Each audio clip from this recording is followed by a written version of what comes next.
all have family stories that fascinate us, but not many people have a story that verges on the mythological. Robin Bayley's The Mango Orchard is the true story of two parallel journeys into the heart of Latin America. He retraces the journey his great-grandfather made 100 years ago, from Lancashire to a small village in Mexico, as the manager of a cotton mill.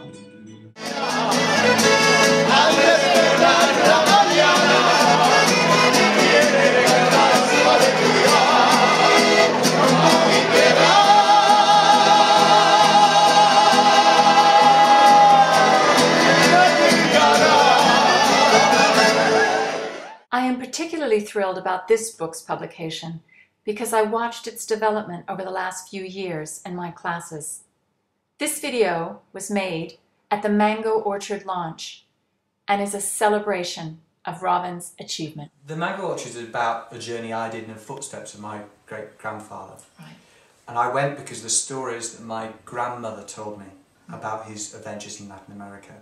But there was something in those stories that made me think there was something missing. Okay.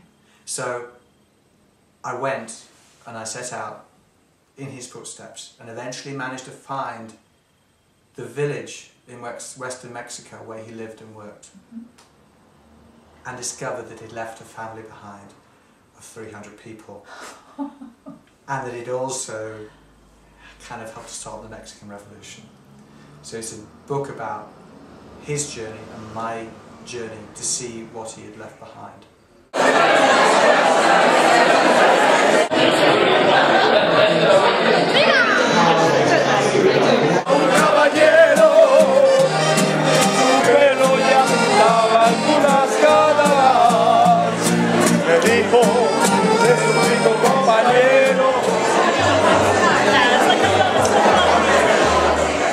You've got your great-grandfather, Arturo Greenhalgh, and followed by a picture by you? Yeah, it's taken in exactly the same spot. And that photo was taken just a few minutes before the horse tried to kill me.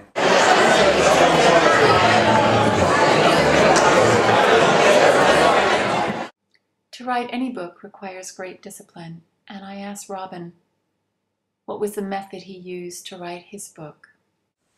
I adopted cricket rules to writing, so that's 2 hours in the morning, and then 2 hours after lunch, and then 2 hours after tea, and then of course if it's raining you take the day off.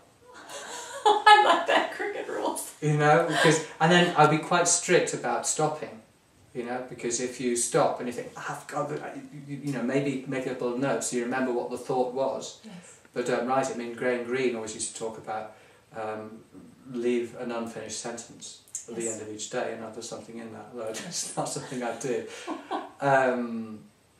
So yeah, so that was the first bit, just me just crafting on my own, and when it was quite, let me think, it was 2006 I think I came to you, when I first came to it was the last day of a How to Write a Novel course, wasn't it? Yes. And you were in time out, and I just thought, oh, I need some help. And you were very friendly on the phone, and you said, please come along. I thought you were going to say, no, it's only for serious people, bugger off. But you didn't, and you said, come along, and you were very friendly and very interested in the concept, the book. So, I mean, I brought along stuff which I knew needed work, and that fact was rammed home to me in a nice way. I hasten to add, and you know, by the people that I, you know, we broke into groups, and they, you know, they said, well, this is good. How about this? Asking me questions. Questions are so important. Llorando y con el alma hecha pedazos.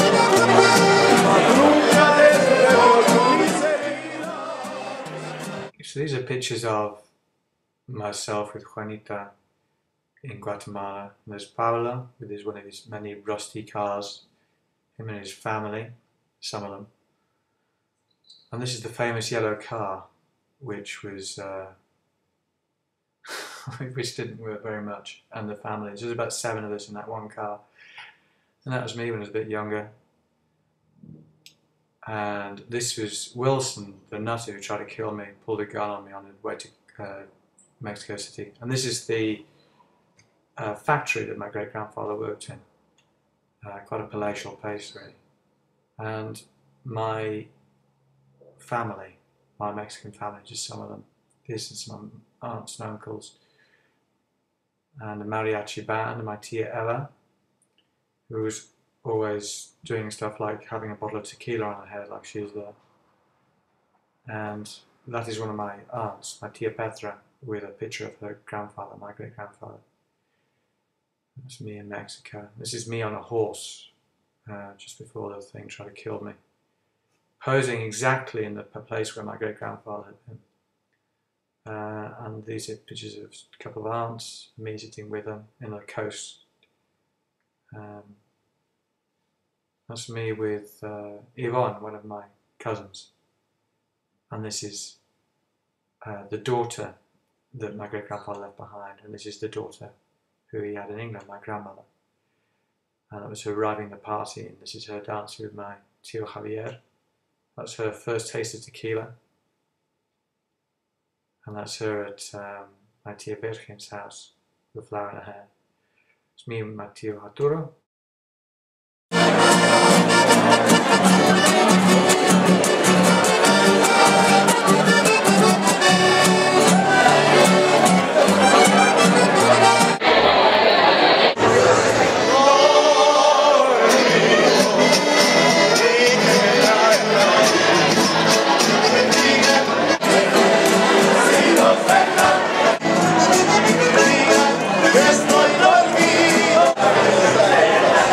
This is a wonderful book, but for somebody who hasn't read it, why would they want to buy this book?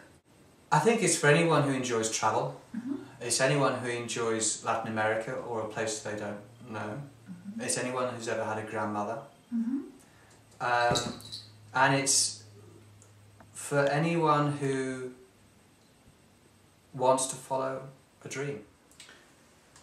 There was one question Tio Javier asked me several times, a question to which I had no ready answer. Oye, he would say, why did you come and look for us if you didn't know we were here?